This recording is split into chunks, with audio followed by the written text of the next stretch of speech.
apa kabarnya? Gimana nih weekendnya? Pasti seru ya. Lagi jeda internasional kayak gini, untungnya ada Piala Menpora. Jadi lumayan lah ya tambah banyak pilihan nonton bolanya. Tapi kalau ngomongin klubnya Ronaldo, kira-kira banyak pilihan juga nggak ya selain Juventus? Karena dengar-dengar katanya Madrid males ngulangin dia karena harganya yang mahal dan berat katanya. Coba kita lihat dulu, ada Bang Ronaldo nih. Ada insertnya? Oh nggak ada, oke. Ya. Selain Ronaldo, ada juga yang lagi marah-marah karena katanya menerima keputusan gak adil. Nah, aduh nangis. Nah ini Ronaldo, sambil udah ganti nih. Sambil nyanyi dong, ku menangis. Ini adalah Bang Do yang habis ngamuk ya, kesel marah setelah golnya dianulir wasit. Nah ini nih. Ini dia pasti marah karena buang ban kaptennya gara-gara ya nggak menang juga kan Portugalnya. Itu, ya, itu dia. Itu dia. Coba Panji gimana? Adil nggak menurut lo? Wajar nggak dia marah? Iya, untuk zaman now, asik zaman now. Level sekelas ini, sepak bola zaman sekarang, level tertinggi seperti itu, nggak ada namanya goal line teknologi atau eagle eye itu menurut gue malu-maluin sih. Karena itu bahkan semua orang udah bisa menilai bahwa bola sudah sepenuhnya melewati garis gawang. Which is kalau itu pakai goal line teknologi, pastinya otomatis jamnya si wasit bunyi. Tapi anehnya di era sekarang teknologi udah maju gini belum pakai teknologi itu, ya wajar menurut gua. Kalau 10 tahun lalu ini kejadian, oke, orang masih akan terima. Sekarang orang udah bisa menilai, Nes, udah ada teknologi yang bagus, bahkan di medsos sekarang orang juga bisa menilai. Kelar itu udah dihujat-hujat pasti penyelenggara pertandingannya pastinya. Iya. Panji tapi sehat ya kemarin weekend? Alhamdulillah sehat, gue dikasih banyak libur. Biasanya kan Messi 5 hari, 6 hari kerja. Sekarang cuma 2 hari kerja di parkir. Kayaknya udah nggak seberapa butuh duit ya? Biasa, udah mau pindah ke tim lain. Kalau Messi kan gitu, mau pindah ke Manchester City katanya. Kalau duitnya lebih kencang gitu. Tapi berarti makasih ya udah tetap setia di DPI walaupun lagi jeda internasional. Ya nggak apa-apa lah, maklum kalau bahasannya agak garing-garing, krenyes-krenyes. Namanya juga lagi tipis ya, sama kayak perekonomian global dikata Abrar. Ngeri ya, biasanya Nesa udah mulai ngerti sepak bola, udah ngerti badminton, terus edukasi anak. Sekarang udah ngerti ekonomi-ekonomian, tapi tetap takut sama jakun. Menurut gue ada sesuatu yang aneh sama Nesa. Jadi netizen, sekarang gue punya PR buat kalian. Nanti malam kirim foto-foto jakun kalian. Kirim foto-foto jakun kalian DM ke Instagram Nesa. Itu kasih, ntar kita lihat di mention Nesa ada jakun semua. Gua tunggu. Gue geli gitu loh ngeliat yang iklan bola-bola. Yang bolong gitu. Iya ada bolongnya. Ya itu dia netizen, kalau ada yang jakunnya agak nonjol banget tunjukin ke Nesa, mentionin. Itu akan semalam kemarin weekend tuh Gary ini loh masuk angin. Kenapa? Muntah-muntah. Oh iya. Makan tuh dijaga jangan yang kotor-kotor kan jadi muntaber. Terus dia tidurnya di mana tuh abis muntah itu? Di studio. Nggak mampir di mana dulu gitu? Nggak tahu emang gue emaknya. Di UGD maksudnya gitu. Jangan di rumah orang, bahaya.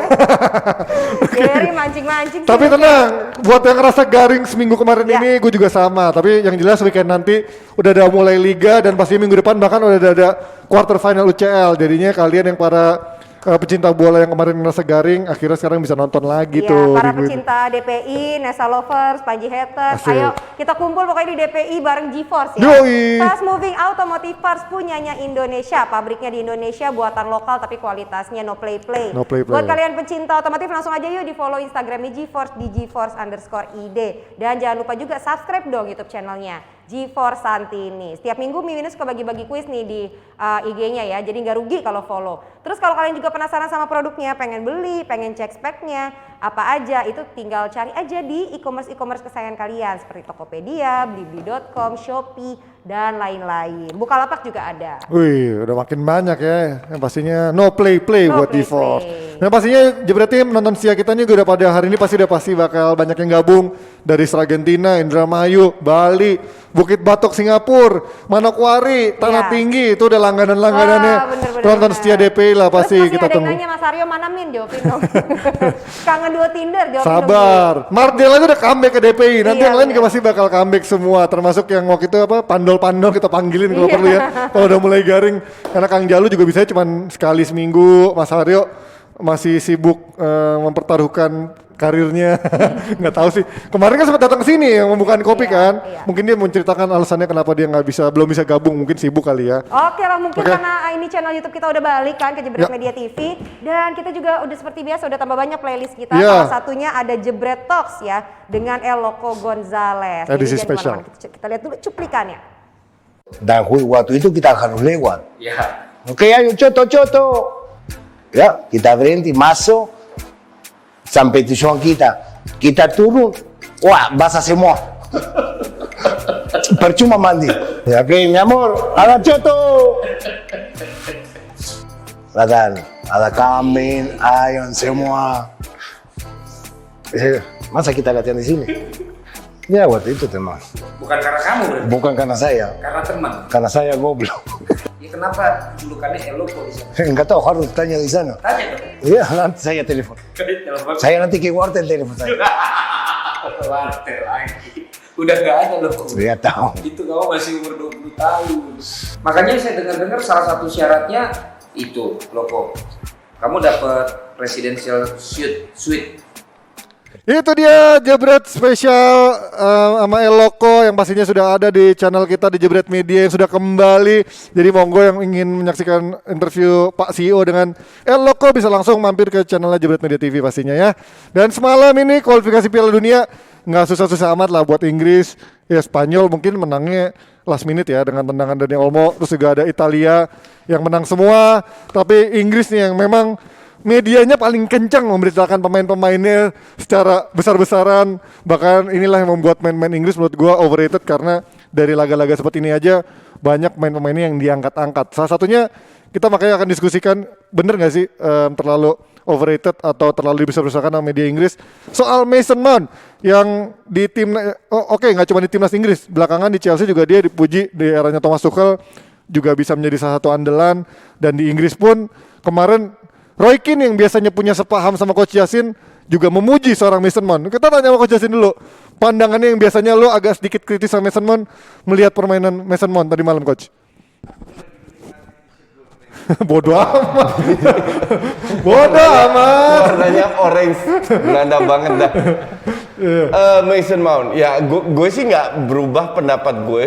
Gue tidak pernah bilang dia jelek. Bahkan tahun lalu dia punya kontribusi. Cuman untuk gue, nah ini mungkin tahun depan 2 tahun lagi terbukti. Gaya bermainnya itu old school. Yaitu banyak dribbling. Oke. Banyak lari, bukan lari memposisikan diri, tapi lari demi nguber bola. Kasarnya. Pada saat lu melakukan itu, lu meninggalkan posisi lu. Area lu. Jadi ini pemain main di tim yang old school, kayak di Chelsea contohnya, bahkan di Chelsea itu sering kali dia main jelek juga loh. Cuman orang kan menilai pada saat dia cetak gol, langsung dibilang bagus. Walaupun kemarin golnya keren ya, itu harus diakui. Nah, dia untuk nusuk-nusuk gitu bagus, untuk counter dia bagus karena dia punya speed, dia punya finishingnya bagus. Tapi kan dia bukan pemain yang skillful kayak Sheikh, atau dia bukan pemain yang bisa memberikan end passing. Dia benar-benar kelihatan kontribusinya berdasarkan kerja keras itu. Hanya kalau lu main di tim kayak Barca, kayak di Munchen, City, pemain kayak gini nggak bakalan laku. Ngerti nggak? Karena secara taktis, itu nggak efektif, miskin lah kalau gue bilang. Karena dia lebih banyak dribbling ya, kayak menurut lo old school itu ya? Iya. Kalau Nif, lo lihat pandangan Coach Yasin seperti seorang Mason Mount lah. Kalau buat gua, kan lu cukup memuji Mason Mount setahu gua. Ya, secara kualitas sebenarnya memang nggak world class. Ya, ini pemain yang cukup bagus tapi nggak luar biasa juga gitu. Menurut gua mungkin membaginya dalam dua kategori kali ya, Ji. Ketika dia di Chelsea, kenapa dia sampai sekarang masih lebih diandalkan? Karena memang untuk pemain yang bisa bermain between the lines di Chelsea dan lebih di tengah, itu nggak banyak opsi menurut gue. Sisanya tuh kan mainnya ke sisi gitu. Baik pun kalau Ziyech pun kan lebih efektif ditaruh di sisi kan, di samping lah gitu. Nah, ketika lu mencari satu pemain sosok yang menghubungkan antara tengah dan depan, opsinya nggak banyak, dan Mason Mount adalah opsi paling aman menurut gua dari opsi pemain yang ada di Chelsea gitu saat ini gitu. Karena Havertz ketika ditaruh di sana lebih kepada false nine kan sekarang perannya. Bukan pemain yang playing in the pocket kalau gue bilang. Nah sebaliknya kalau di timnas Inggris, ini menurut gue secara kualitas, gue percaya 100% kualitas Phil Foden jauh lebih bagus ketimbang Mason Mount. Merem itu. Iya. Itu merem. Guaranteed gitu, guaranteed. Itu gue setuju banget. Secara kualitas jauh. Cuman masalahnya continuity, Ji. Continuity. Mount kalau dibandingin sama Foden, menit bermainnya di klub, continuity-nya lebih banyak di Mount. Sehingga ketika laga-laga resmi, ya of course pelatih lebih percaya karena match fitness lo lebih terbentuk, decision making lo lebih bagus ketimbang pemain yang jarang mendapatkan continuity. Buat gue lebih kepada itu. Tapi kalau lu lihat Mount di Chelsea pun 2-3 match terakhir nggak jadi starter loh. Ya. Nggak jadi starter, lebih CS sama Havertz. Ya. Tapi kalau dibandingin sama Foden Coach, karena kalau dibanding maksud gue dia bukan pemain yang gue setuju. Pakai istilah bagus masih bisa gue terima. Oke. Cuman nggak selebay media Inggris lah. Nggak selebay kok. Gue itu respect gue terhadap komentator Inggris itu sangat menurun. Oke. Sangat rendah lah. Termasuk Roy Keane dong, kan sekarang ya bukan Inggris. Dia kan pandit idola lo. Hanya Roy Keane. but anyway, dari situ Tuchel sudah menunjukkan bahwa lu punya kontribusi, tapi sistem ini nggak selalu cocok buat lu. Maka dari itu Havertz sama Ziyech dia kasih kredit dan bermain lebih bagus kalau gue bilang secara taktis. Ini kan repot kalau gue menjelaskan sebuah pertandingan entah di video gue entah di sini, orang selalu menggabungkan dengan hasil. Padahal ini dua hal yang sangat berbeda. Yang gue lihat bahwa dia punya finishing cukup bagus, oke, gue akui. Tapi kita kan bicara Chelsea yang targetnya juara Champions League, juara Liga Inggris, EPL, ya kan? Kalau sana itu targetnya dengan kualitas yang mereka miliki, Mason Mount nggak cocok di situ. Dan bahkan jangan kaget. Musim lalu, Pulisic main kayak gimana? Bagus. Di bawah 8. Musim ini sekarang hancur, hilang. Ngerti nggak? Nah, pelan-pelan ini Tuchel kan lebih ketat dari sisi taktis. Dia udah nggak terima, kalau gue lihat ya, nggak terima hanya menang doang. Dia mau bener-bener sistemnya berjalan. Berapa 5, 7, 8 match kan naik turun. Maka dari itu 2-3 match terakhir dia rubah lagi. Dia mainkan Ziyech dan Havertz dan menurut gue secara taktis lebih bagus. Ini apa bukan di timnas Inggris emang pesaingnya nggak terlalu banyak buat Mason Mount untuk di sektor gelandang tengah? Enggak, gua ada dua angle kita ngelihatnya, Ji. Pertama, ketika Inggris ini kan cuma punya 3 formasi untuk bisa dia terapin. 1-3-5-2, 2-4-3-3, yang terakhir 4-2-3-1. Tadi malam kebetulan mainnya 4-2-3-1 dan membutuhkan karakter pemain seperti Mount untuk ada di sana. Dari sisi opsi yang ada ya, gitu. Makanya nggak banyak pilihannya kan maksudnya dia. Betul. Nah, yang ditunggu kan ketika nanti di turnamen resmi, ini kan formasi nggak akan ganti. Yakin gua, Coach. Formasi kayak di Piala Dunia. Dia masih pakai 3 center back. 3 center back kan. Nah, ketika itu balik ke formasi itu, Mount mau ditaruh di mana? Buat gua nggak ada tempat. Nggak, gini. Kemarin lu bilang main 4-2-3, Mount sebagai playmaker lah. Di posisi 10. Berapa assist yang dia kasih? Berapa peluang yang didapatkan Inggris lawan Albania? Ini Albania loh. Ya, tadi 9. Ini Albania yang cuma menang 1-0 lawan San Marino. San Marino itu lebih besar daripada lebih kecil daripada RT RW lo. Dan itunya pemainnya pekerja profesional juga kan, percampuran kan. Tukang pos lah, tukang batu lah. Iya kan? Tuh kan. Itu cuma 1-0. Jadi Albania is nothing. Berapa shot? 4 shot total selama 90 menit. Lawan Albania. Not good enough. Berapa assist atau end passing yang dia kasih sebagai nomor 10? Atau chances created nih yang dia bikin nih. Nggak banyak. Artinya nggak sespesial itu. Berarti kan memang nggak sespesial itu. Ini. Dia lebih gerusak-gerusuk, lari kiri kanan dan lain-lain. It's okay. Orang kayak gitu butuh tapi bukan di posisi itu, di posisi DM. Kayak Kante, Rokret, Fred lah, McTominay lah, ngerti nggak? Bukan di depan. Dan dia sering kehilangan posisinya sehingga kalau kehilangan bola itu ada ruang untuk lawan membangun serangan. That is the problem dengan Mason Mount. Bukan gol dan lain-lain. Nanti kita lihat nih, para fans Chelsea setuju nggak? Karena kan kalau kalian bilang kita anti Chelsea, ini sebenarnya kita bukan anti Chelsea, tapi melihat Chelsea harusnya targetnya lebih di atas itu, bukan sekedar Ya, betul. puas hanya bermain bagus Gini, standar kalau aja. musim depan Mason Mount masih memainkan majority of the game, let's say ada 38 pertandingan di liga, dia main 32. Ya. Gua ada dengan confident akan bilang bahwasannya oh ini pemain memang diandalkan. Spesial, ya. Mungkin nggak hanya dilihat dari sisi efektivitas, mungkin juga dilihat dari sisi work Work rate, rate, itu yang paling penting sih profesionalisme, biasanya. momen tertentu dalam musim. Makanya kita lihat musim depan masih memainkan majority dari pertandingan dan gue yakin enggak. Dia itu sekarang masih kebantu dengan work rate. Ya. Tapi Iya, kalau sistem work rate, Tuchel udah berjalan, nggak ada tempat buat dia. Karena nggak Ininya nggak masuk. karena dribbling mungkin kayak Grealish gitu modelnya lebih banyak dribbling. Grealish lebih parah lagi. Lebih Modelnya kan. skillful, Iya Ji. maksudnya iya. Iya, Kalau dia masih nanggung ya, skillful. dia nanggung ya, skill Iya. banget enggak. Kan dia bilang skillful no vision. Lo gimana? Oke, Skillful dia. kita geser ke strikernya Harry Kane yang cetak gol, walaupun memang ya nggak spesial, lawannya juga bukan tim Albania. besar. Dan yang dipertanyakan ini kan kemarin termasuk Roy Keane kita bahas lagi, udah selalu menyinggung-nyinggung soal ini Kane nggak akan kemana-mana gitu kalau dia nggak pindah ke tim lain gitu kan. Di Spurs iyalah. dia nggak akan bisa dapat apa-apa. Kan udah ada contohnya Gareth Bale. Iya, Gareth Bale, Modric, pemain-pemain Iya. Kyle Walker mungkin ya, pemain-pemain yang Devine sudah Van der merasakan. Vaart. Mungkin pemain-pemain Arsenal di era yang 2010 ke atas kali yang pada pindah-pindah kayak Clichy, Sanya, Iya. akhirnya bisa ngerasain trofi, Fabregas kan. Iya. Nah, ini Harry Kane sampai kapan sih menurut lo atau emang lo merasa dengan dipimpin Kane? Nah, ini kan lo sebagai orang yang cukup mendukung ngasih support buat Spurs lah. Ya, Yalah walaupun demi tiket.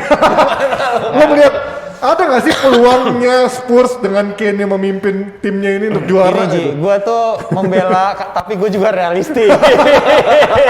Sekarang ya. maksud gue, lu harus realistis. Maksudnya mulai deg-degan. Enggak, gue gak boleh, dalam artian bukan, ini kan kita ngomongin soal juara, nggak Juara. hanya di Premier League, tapi Iya, iya, kan di semua. klub, di cup competitions juga kan Betul. coaching. Nah, kalau pertanyaannya tadi itu emang kansnya Harry Kane mengangkat trofi di Spurs kecil banget, Ji. Sangat-sangat kecil. Dan itu udah Ada Audi Cup. udah diulang kan. Ini ada pertanyaan yang Atau digelontorkan Cup, sponsor sendiri. hampir setiap musim ini pertanyaan dikasih gitu Iya, kan. Dan jawabannya masih sama sampai saat ini. Itu kenapa? Bahkan walaupun katanya ini udah usia kematangannya gitu Iya, kan. betul. Nah, Ya kan? dan setiap kali momentum itu ada, gue ngelihat dia nggak didukung dengan tim yang memadai gitu. Oke. Dan sekarang ini kan menjadi ibaratnya persimpangan. Kalau gue bilang Spurs begitu udah nggak bisanya juara, akhirnya dia membuat perjanjian dengan iblis kan.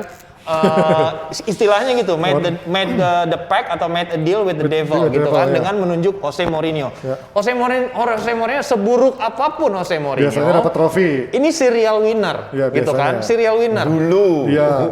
Terakhir Koci, Di MU masih dapat MU. lah. di MU pun dia masih juara Walaupun Koci, bukan yang paling technically. walaupun bukan yang paling juara atas Piala lah. Ciki. Iya. Tapi ini Ciki pun belum bisa gitu kan. Iya, maksud gua ada peluangnya kan musim ini. Iya, iya. Walaupun tuh Piala Dan- Ciki. Mungkin buat Spurs itu piala besar karena udah lama enggak gitu kan. Terakhir 2008 kan. Jadi Lemarinya kosong. Iya. Iya. Jadi sebenarnya kansnya ada Ji, Iya, iya. gitu. Cuman apakah itu cukup untuk memuaskan dahaga Kane yang gua rasa enggak. Oke. Yang dia pengen kan compete buat trofi the highest level, trofi Premier League, trofi Liga Champions. Terakhir juara Liga.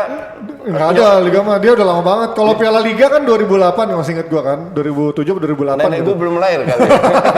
Ya itulah maksud gue ya, kalau pertanyaannya untuk bisa memimpin Spurs dan dengan keadaan seperti ini, kalau di cup competition gue ngerasa ada kans, tapi kalau buat lo compete di Liga Champions, di Premier League berat, buat Kane harus pindah dia. Tapi kalau pindah ke luar Inggris, kira-kira banyak pemain-pemain Inggris yang akhirnya pindah juga banyak yang nggak worth lah, kayak Michael Owen dulu yang Nggak, segitu. tapi ada yang berhasil juga. Iya, iya, ada. Untuk gue Gareth Bale itu berhasil. Kan bukan Inggris. Kan dia Britania Raya. Iya, maksud gue yang Wales. benar-benar real Inggris lah.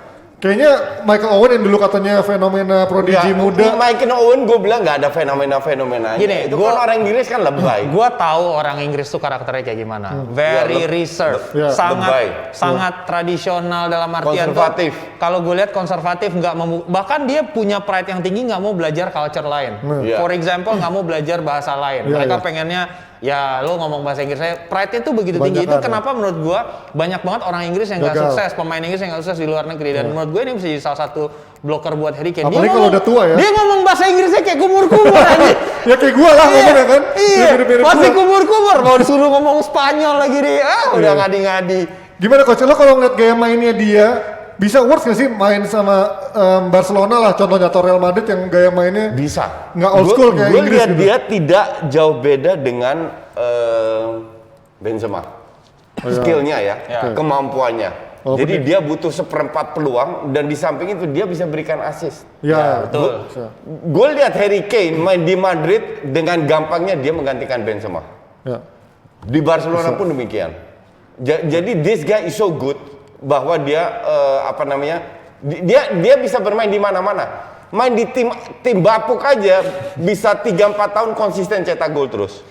Gue sedikit kurang setuju ya sama Koci, karena mungkin Koci belum mempertimbangkan faktor adaptasi, gitu kan, budaya, cuaca. Beda kalau misalkan dari muda gitu kayak Sancho kan emang Iya. dari muda dia udah gabung, Nah ini kan udah agak tua ini gitu kan. masalahnya Harry Kane nih, Udah mateng. menurut gua circle-nya dia, entourage-nya dia tuh nggak punya capabilities untuk adaptasi sama budaya baru menurut gua, baik dari itu istrinya, orang-orang terdekatnya.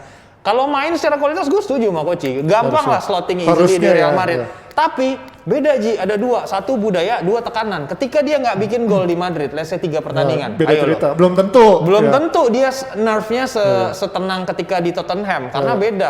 Tapi this guy is good loh. Iya, dia emang setuju, This gua guy is real bagus good. banget. Tapi sering banget banyak juga pemain good tapi ketika pindah ke tempat lain ternyata nggak bisa living up the Dan expectation gitu ini kan. opsi yang realistis buat Real Madrid. Kenapa? Karena Daniel Levy udah confirm bandrol Harry Kane musim panas depannya 150 juta pound. Buset, Technically, mahal juga dia ya. udah bilang kalau lu mau bayar segitu, gue lepas, Iya, gitu. iya. Dan ini di usia matang, usia prime, Iya. gitu ya. Kalau dulu mungkin sebelum pandemi, yang ngambil banyak 150 Iya. juta. Sekarang Enggak, malah kalau mikir. 150 bisa cicil 5 tahun. Iya. Sobat cicilan. Panjang banget cicilannya. Karena nggak mungkin. Iya, itu dia masalahnya di era pandemi kayak sekarang Iya. gitu. Siapa yang mau spend 150 juta? Karena technically dia lebih murah ketimbang Mbappe Iya. dan ketimbang Erling Haaland gitu. Iya sih. Erling Haaland sekarang itu 150 juga, tapi gajinya Lebih gitu. gede. Dan Raiola yang ya? paling ngehe itu adalah transfer fee-nya si Mino Raiola. Iya. Dia Ya mau itu yang agent fee-nya. memberatkan. 20%.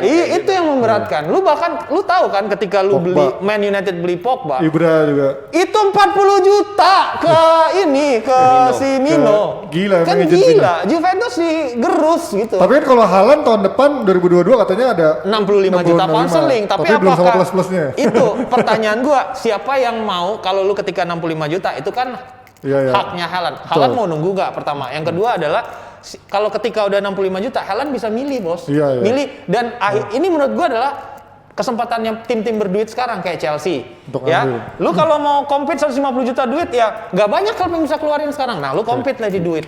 Tapi kalau menurut kalian the best for Kane itu di Inggris aja atau pindah ke luar Inggris? Manchester United Paling- buat dia. yang kayaknya paling Manchester United udah. Kalau lu nggak pindah ke Man United, pindah ke Manchester City. Karena udah confirm kan Aguero nggak diperpanjang, Iya, pasti iya. pindah gitu kan. City ngeri sih kalau ada Kane. Ya udah, yang paling ideal ya lu pindah ke tim Inggris, lo technically lu nggak Gue lagi. bilang nggak sih cocok. nggak akan dijual ke Man United. Karena satu MU duitnya juga nggak terlalu banyak. 150 juta kayaknya MU nggak Iya. ada duit juga Iya. sekarang. Lu Duitnya dipakai buat kepentingan. MU itu kan dapat sponsor baru. Iya, yang itu Sponsor kan. baru itu Viewer. nilainya hampir setengah dari nilainya Chevrolet yang lama. Iya. Tim viewer Ngerti itu nggak? kan. Iya. Jadi 5 tahun 200 juta plus is Kecil. nothing. Ngerti Kecil lah nggak? kalau dipakai. Terus setengahnya 150 lu mau kasih ke Harry Kane nggak bakalan. Apalagi Dan dengan MU nggak kondisi kayak tolol itu juga, udah pelit. Nggak, feeling gue yang bisa beli itu cuma 2 tim, Ya PSG, City. 3 tim. Madrid. Madrid, City. Barca, PSG. City bisa lah. Gini. City nggak akan keluar duit Gini, untuk apalagi Harry kalau- Kane. technically tahun ini tim Inggris punya bargaining power buat beli Kane. Kenapa? Satu, Spurs itu ngutang 1 miliar buat bangun itu Iya, stadion. stadion. Dia kan asumsinya ketika dia bangun itu Bakal jadi mau komersil. PT-PT sama, bukan PT-PT sama American sama football. American football. Iya. Nah itu nggak terjadi karena masalah pandemi Iya, kan. iya. Nah utangnya banyak makanya udah ditaruh dan itu bisa lu omongin kayak yang Koci bilang tadi. Lu install berapa tahun tapi nominalnya tetap sama Iya, gitu. 150 Dengan 25 tahun, ya. menurut gua dengan cara itu United punya bargaining power yang gede. Apalagi di Inggris bakal nggak bikin di homesick. Oke, Iya. Nes. Jangan dekat handphone katanya. Kresek-kresek. Ya, pembahasannya kayak serius-serius banget. Mendingan kita lihat ini deh stand up bola raga episode terbaru udah Wih. tayang. Wih. Tapi nanti kalian nontonnya setelah DPI ya. Iya. Lucu banget lihat nih. Yang pertama, challenge kita tentang komika yang bakal bisa ngelewatin viewer sebelumnya itu dimulai hari ini. Kita undang komika yang pertama kali tampil, bakal tampil lagi hari ini, Apip Sapi. Dia begini Ki. Gila lu. Oh iya, waktu awal-awal. Berarti nggak boleh materinya Ki. Oh jatuh. Oke lah kalau begitu terima kasih saya Abdul Ghani. Apa lagi, Pak Abrak? Ini masih banyak aja, Pak Abrak. Pak Abrak, lanjutin, Pak. Lanjutin. Oke, Panji tadi kan di awal kita udah bahas tuh soal kelakuannya Ronaldo. Ada beberapa versi lah, ada yang bilang gini, ada yang bilang itu, cuma yang dibahas. Nah ini pinternya saya. Oke, ini Bridging. kalau ngomongin soal Ronaldo tuh tadi yang dibahas sama Nesa, golnya dianulir. Masa hari gini golan teknologi nggak diterapkan di Nggak, itu? yang gue bingung, ini medianya emang kampret. Ronaldo dibahas semua. Iya. 2 hari sebelumnya, berapa hari sebelumnya terjadi di Turki lawan Belanda, Iya. De Ligt heading Nggak gitu. yang pemain Turki yang mengheading bola keluar itu berada setengah meter di belakang garis. Iya. Nggak dikasih juga. Ngerti nggak? Iya. Kenapa sekarang Ronaldo jadi heboh? Ya mungkin bedanya reaksinya lebih dramatik kalau Ronaldo kan dibanding yang si Belanda. Kalau itu gol, Iya. belum tentu Turki bisa menang segitu gede. Enggak, maksud gua reaksinya pemain Belanda kan nggak sedramatik Ronaldo Enggak. gitu kan. Ya Ronaldo kan emang drama king. Ya apalagi waktu Turki Belanda kan juga bolanya di atas. Kalau ini kan di tanah dan bener-bener orang bisa ngelihat jelas. Enggak gini. Nggak melayang gitu Bentar. kan. Ini kita lihat dari sudut kanan atas. Ya. Kalau lu lihat dari sudut garis, mungkin 1 senti, ngerti nggak? Ah, ya. Jadi nggak bisa salahin wasit juga. Yang salahin siapa? Gue salahin FIFA. Nggak pakai itu. FIFA itu tidak punya aturan membiarkan negara yang nggak pakai VAR dibiarin. Kan kampret kayak begitu. Atau minimal golan teknologi lah, yang menurut gue udah harusnya otomatis itu jamnya bunyi kalau golan teknologi kan. Gini, goal line teknologi itu di-applied atau disepakati dalam managers meeting, Ji. Ketika dua negara bertemu, Itu udah lewat jauh banget tuh, lihat tuh, parah itu. Itu hoax itu. Ini hoax. Itu hoax. Oh ini hoax fotonya. Itu hoax. Coba jebret cara gambar yang bener. Gue lihat itu juga yang aslinya gimana yang itu hoax itu. Oke, nanti kita buktikan. Jadi Oke, sebenarnya nih. udah disepakati di managers meeting, Ji. Jadi sebelum ketemu tuh kan lo ketemu, sebelum pertandingan lo ketemu nih dua kubu managers yang mewakili, panpelnya lah ya. panpel, terus lo memilih pakai baju apa, siapa wasitnya, urutan susunan pemain. Di situ dibuka semua. Harusnya kalau misalnya emang Portugal keberatan nggak ada gol teknologi, dia bisa protes di situ. Sebelumnya. Iya, Ini gambar yang bener nih. Iya. Nah, jadi lu bisa request kan? Segitu lu ya? bisa request ke Panpel sebenarnya panitia pelaksana pertandingannya yang memang pasti harus ada sertifikasi FIFA gitu. Nah, ketika protes itu tidak diberikan, asumsinya apapun keputusan kontroversial yang menyangkut golan teknologi, Portugal harusnya udah menerima. Gitu. Ini kan menjadi masalah karena si Ronaldo adalah star Dan mereka nggak menang. Mereka nggak menang. Tapi di luar itu coach, lo ngelihat seorang kapten melakukan reaksi seperti itu pantas gak sih? Enggak. Di luar dari Nggak pantas. Ronaldo ya? The problem is dia kan Ronaldo. Iya. Maksud Oke, gue, karena dia sudah membangun begitu banyak kredit di dunia persepak bolaan, seolah-olah dia bisa melakukan segalanya. Gue bilang tetap nggak pantas. ini kan kalau mungkin Dia pemain kan lain harusnya memberikan contoh kepada pemainnya, kepada publik yang nonton. Lu boleh marah dan wajar kalau dia marah. Gue pun akan kecewa. Tapi nggak melakukan hal seperti itu. Apalagi pemain yang sudah berpengalaman di dunianya. Tapi kembali lagi, ini gue bilang yang sampah itu FIFA. FIFA hanya mengharuskan pada saat dalam sebuah turnamen atau kompetisi menggunakan VAR. Tapi kenapa nggak kualifikasi? Justru kualifikasi ini menentukan, penting. Iya kan? Kan lucu. Belanda Latvia pakai VAR. Turki Belanda nggak pakai VAR. Kan aneh gitu. Nah terus lu salahin wasit? Ya enggak, bukan karena kebetulan wasitnya orang Belanda. Nggak bisa salahin wasit juga. tapi itu mungkin nggak semuanya panitianya mampu kan, atau nggak semua negara mampu kan? Kalau nggak menghadirkan mampu itu? ya, kalau tidak mampu pindah main di tuan rumah. Itu bisa, Ji. Bisa. Kalau Dari misalnya lo nggak, misalnya nih, kayak dulu kan gue yang ngurusin ya untuk pertandingan, tampilnya ya. ya persahabatan atau apa, itu tuh bisa ngomong.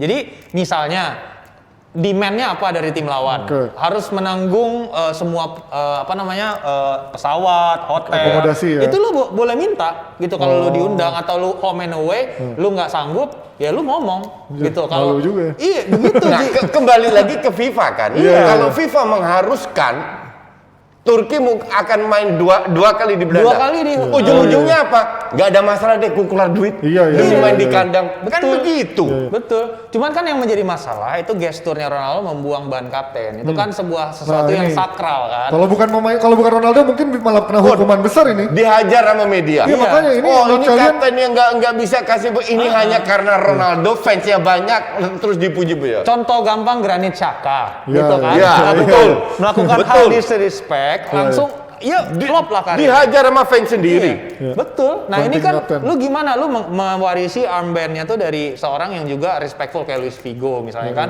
Lu tapi mendiskredit. Gimana lu bayangin teman-temannya ngelihat dia, lihat gua, pemimpin gua mendisrespect ban kapten yang harusnya tuh kita menghormati gitu. Dia itu kesel karena mereka unggul 2-0 ke 2-2 dan bisa cetak gol kemenangan. Oke? Iya. Lawannya itu Serbia, bukan Italia, Inggris, Jerman atau apa. Lawannya cupu juga, ngerti nggak? That's why disitulah dia frustrasi. Dan dia kan lagi dalam tekanan yang sangat besar, Ji, dalam artian di klub juga. Di klub banyak kegagalan dan semua orang kan langsung ketika Juventus gagal di Liga Champions, semua bebannya jatuh ke Ronaldo. Malah shotnya lebih banyak ke Serbia. Iya. Dan itu kan mau nggak mau terkulminasi dalam rasa frustasinya Ronaldo yang harusnya dia bisa menjadi pahlawan, seenggaknya dia nyelamatin negaranya gitu kan. Dan itu semua kegagalan yang begitu orang membuli dia di sosial media ketika Juventus gagal, itu sedikit banyak bisa diangkat, tapi ini karena ini ya dia frustasi lah seperti ini. By the way, Bruno nggak kelihatan juga di match itu. Tapi asisnya sebenarnya oke loh. Koci. Kan selalu 90 90 menit nggak kelihatan di MU juga tiba-tiba cetak gol. Itu pemain tiba-tiba asis. Decisive gitu. Itu pemain jenius. Kalau asisnya nggak ada selesai itu tim. Mau MU mau tim. Ya Maradona juga dulu yang Piala Dunia cuma megang dalam satu pertandingan cuma megang 8 menit bola. Itu dia. Maradona bisa gocek 9 orang. Oke, kalau ngomongin Ronaldo nih masa depannya tadi gua kata Hanif dan coach juga bilang tekanan juga lagi besar terkait masa depannya nih. Juventus berkali-kali bilang kita masih punya rencana sama Ronaldo dan lain-lain. Ini bentuk gengsinya Juventus aja nggak sih ketika dia memang datangin Ronaldo, ternyata ekspektasinya justru malah gelar semakin jauh dari harapan Liga Champions terutama. Gelar sekarang Liga aja belum tentu. Serie A sekarang Ronaldo 9 tahun. Makanya tahun. Serie A aja sekarang mulai menjauh juga. Ini gimana? Apakah memang Juventus sanggup membangun tim untuk menyokong Ronaldo atau justru bukannya dia harus buang Ronaldo aja dan membangun tim yang dari awal lagi gitu? Ya kalau ditanya maksud gua memihak yang mana, ya gua dalam mayoritas suara yang ingin Ronaldo cabut. Karena secara usia udah lewat, Gue setuju. Produktivitas udah lewat, beban finansialnya besar. Cuman betul. balik lagi Ji, di usia seperti ini siapa yang mau ngambil dia? Ya, Kalaupun harganya. dijual harga transfernya pasti murah PSG banget. mau itu kumpulan Itu. pemain tua semua. Nah maksud gua harga transfernya murah banget dan maksud gua mendingan Juventus memonetize keuntungan marketing yang bisa dia ambil setahun lagi dari Ronaldo ketimbang dia lepas murah rugi gitu. Mungkin itu yang menjadi pertimbangan Paratici berkali-kali memberikan statement bahwasanya dia tidak akan melepas Ronaldo sampai akhir kontraknya. Yang memang sisa setahun lagi kok Ji gitu. Jadi menurut gua pasti dipertahankan. Dipertahankan setahun lagi dan memang dicari yang menurut gue justru yang kalau dilepas tuh Dybala Ya, Dybala harus dilepas. yang akan dilepas karena Dybala selama ada Ronaldo nggak akan flourish. Nggak jelas mau ditaruh di mana. Nggak ada Ronaldo juga gitu-gitu aja. Tapi Koci lumayan waktu ada Allegri dia masih lumayan. 4-2-3-1 dia belum top, cuman dalam level lumayan. Tapi masih main tiap minggu Koci gitu. Sekarang dengan adanya Pirlo, ada Ronaldo makin nggak kepake. Artinya menurut lo jika Ronaldo stay butuh berapa orang sih atau butuh kualitas seperti apa sih untuk bisa membangun tim yang katanya bisa menyokong Ronaldo atau punya kualitas yang seimbang sama Ronaldo? Banyak Siapa yang harus semua lini tengah dibuang. Kan kita udah maksud gua realistisnya siapa yang bisa dibawa dengan sekarang situasi pandemi sekarang? Gini, kan udah jelas. Kemarin konfirmasinya tuh yang lagi mau dibuang kan Adrien Rabiot sama Aaron Ramsey. Aaron Ramsey kan Spurs, Katanya Liverpool aja ngincer loh. West Ham, Liverpool ngincer katanya. Enggak, itu media Ya, Inggris. Liverpool nggak setolol itu lah. West Ham, Everton sama Spurs mungkin ngambil. Ujung-ujungnya ke Spurs. Ya, Rabiot juga sama gitu kan. Iya, Ini iya. kan bakal di Rabiot ke Barca. Ya maksud gua ya itu kan udah jadi parameter lah kenapa dua-dua ini dilepas karena berarti satu dua-duanya kan diambil free transfer gajinya tinggi banget. Iya, betul. Nah itu mau 400. dilepas dan sekaligus dapat uang. Jadi kill two birds with one stone. Nah yang masuk ya ini yang menjadi permasalahannya. Yang masuk itu kan yang mampu dibeli sama Juventus kan yang Locatelli dari Ya. Sassuolo. Tapi Mampu jago sih, nggak ya. ini Enggak, memberikan? jangan pemain Itali lah. Pemain Ya, Itali mampu nggak kebaikannya. Koci? Ya ini kan yang dipilih sama si Paratici kan yang begini-begini. That's why scoutingnya itu harus bagus. Iya ada dua. Kan Paratici jagoan katanya. Locatelli sama Locatelli bagus sih Hosam menurut gua. Awar, tapi Awar kan saingan sama Arsenal. Kemahalan juga. Awar itu gini. Kalau gue bilang scouting bagus, itu kayak Leicester. Oh, mendapatkan harga yang murah-murah berlian-berlian Iya, kasar iya. di Dan asah dan gitu ya. dulu Juve bisa, Iya. ngerti? Atau beli pemain murah Tua yang murah, ya, gratisan. ya. Sekarang kan magicnya Marotta udah nggak ada lagi, Iya, udah dan, gila. dan udah kehilangan. Jadi kalau beli pemain bagus itu bukan yang dari di Italia mungkin ada, tapi let's say setengahnya dari luar. Tapi bukan selevel Ramsey lu untuk gue. Lu buta 400.000. atau lu nggak ngerti bola, lu boleh kerja di Juve gitu loh. Tapi kalau lu datengin Ramsey dengan gaji 400.000, betapa tololnya lu. Lebih mahal harga Ngerti nggak? Ozil Iya kan? itu. Sesimpel itu kok. Iya, iya, iya. Orang yang ngerti bola sedikit pun bukan orang Inggris karena semua tergila-gila dengan Ramsey. Oke. Ramsey itu pemain kayak apa? Dan omongan gue kan selama setahun 2 tahun terbukti. Dia nggak punya kontribusi sama sekali di Malah Juve, makin menurun ngerti ya. nggak? Ya. Dan gue juga setuju setengahnya minimal lini tengah itu harus ini benar-benar diganti total. dibongkar total. Dan By the way, Rabiot kalau kita bicara Rabiot pas dia di PSG di Dulu musim terakhir, lumayan sebenarnya. Tapi Dia kan itu- diasingin kan? apa? Diasingkan kan dia di tim Oh iya ya, Leicester enggak, kan? pas dia masih main Oh, di tahun bagus. terakhir dia masih main. Bagus. Dia dari semua DM ya, dia memberikan end passing paling banyak. Bagus dia emang. Pasti Lebih bisa banyak situ aja. daripada Busquets dan lain-lainnya.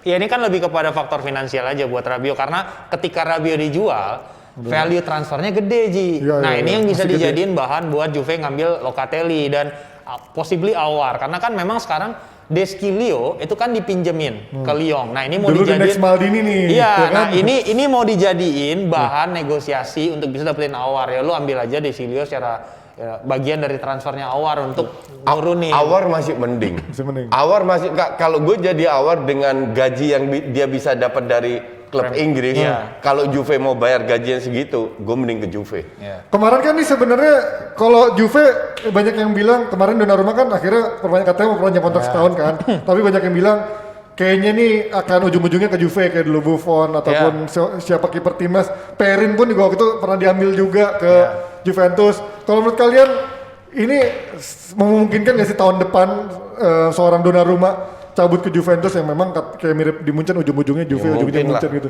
Menurut kalian? Kalau menurut gue iya, tapi dia kan enggak, kan dia bilang Nggak, menurut lo Jadi ini sebuah selevel takdir nggak sih Perez atau momen yang Nggak, memang kalau sulit kalau dilewatkan nggak Donnarumma bakal emang niat mau ke Juventus, udah beres transfernya Ji. Tapi kan Sesimpel itu buat gua. Karena dia punya pertimbangan nih. Si Donnarumma ini udah punya track record yang jelek sama fansnya Milan ketika dia menolak stall perpanjangan Ya, perpanjang kontraknya. waktu, ya. Waktu itu kan. Nah, terus sampai bawa-bawa adiknya juga di kontrak Kakaknya. gitu. Kakaknya apa adiknya? Antonio Donnarumma, kakaknya. Ya. Nah, ini kan sebenarnya abis setahun dan agennya Raiola tuh deket banget sama Juventus. Ya, makanya. Hubungannya Iya. bagus banget. Iya. Kalau emang Juve mau, ini nggak perpanjang Ji.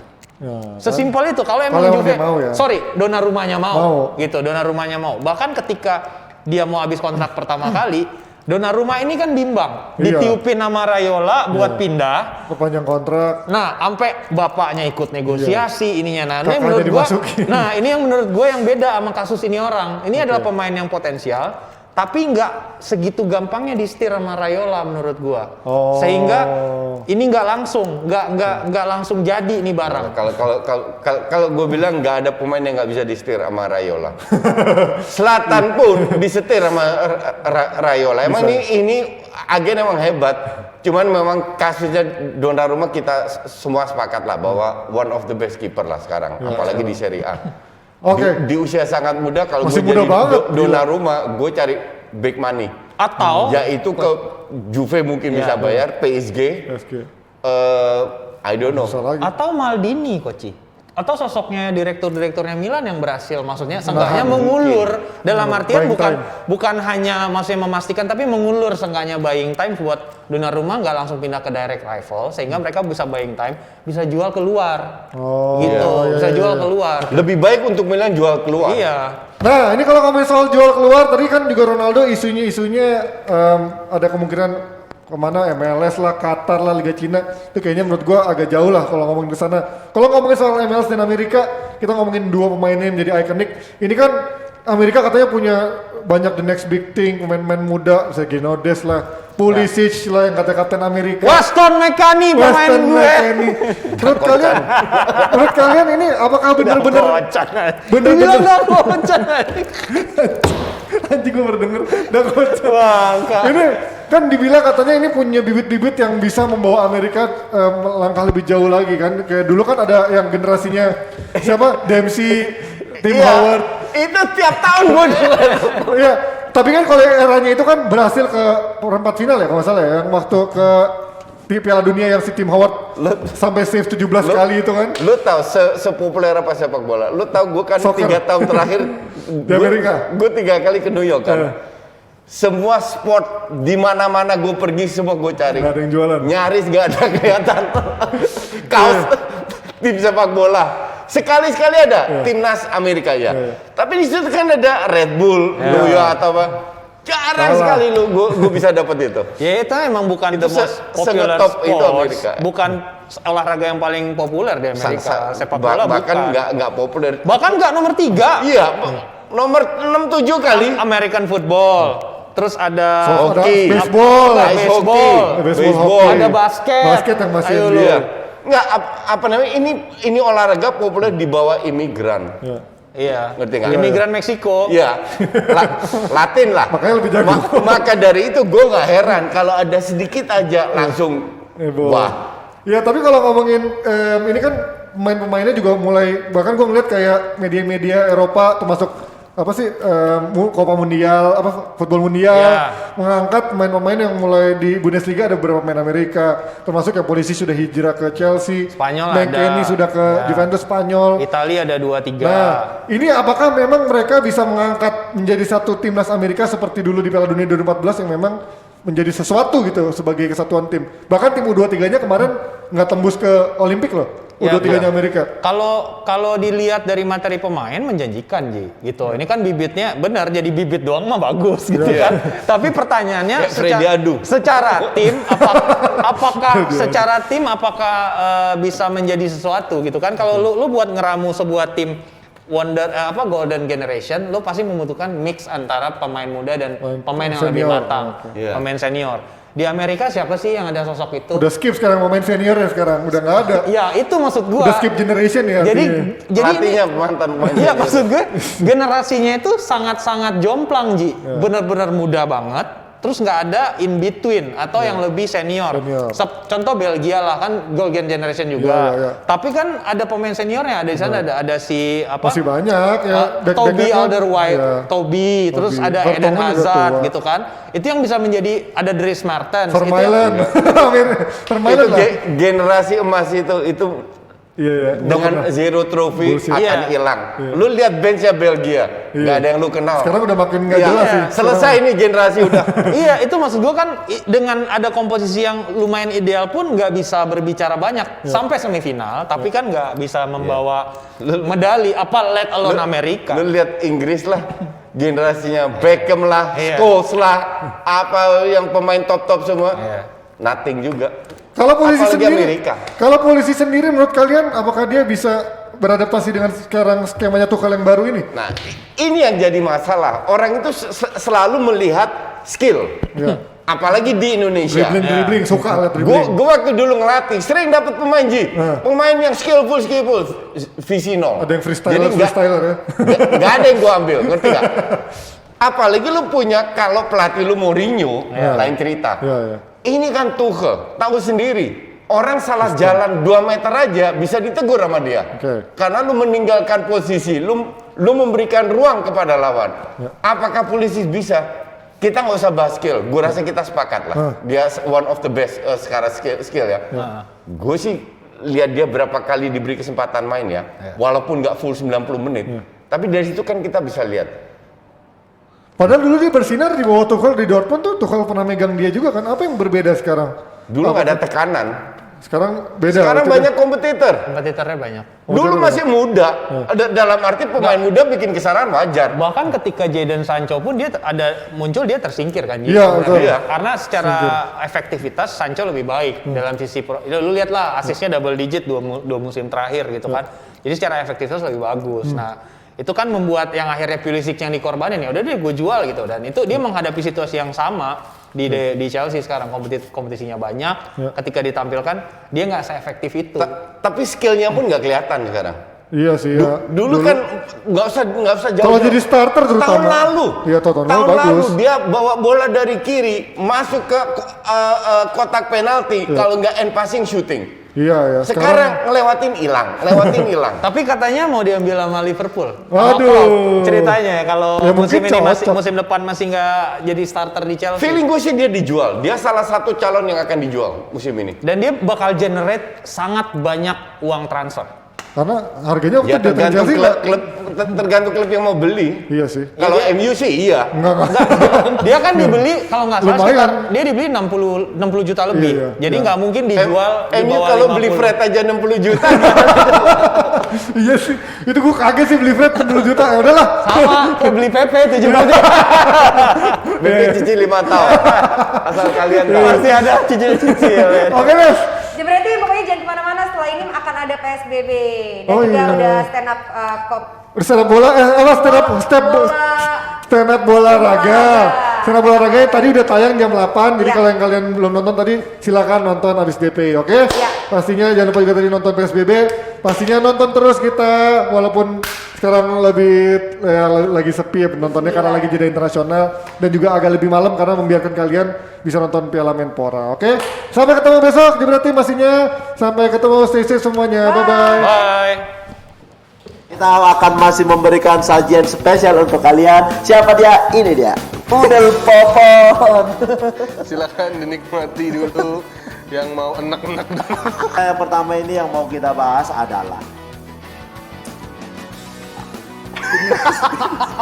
Menpora. bukan Menpora. Yang mau kita bahas adalah hasil pertandingan kualifikasi Piala Dunia di zona Eropa. Gibraltar tuh, Gibraltar kayaknya juga dia pas diajak kualifikasi pemainnya pada kaget, masa nggak bisa main bola. Tuh, general manager Irennya. GM Grandmaster. General Manager pikir dia General Manager GM.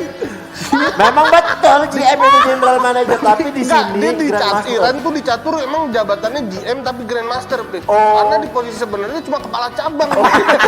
Belum sampai general manager, lu main ke general manager aja.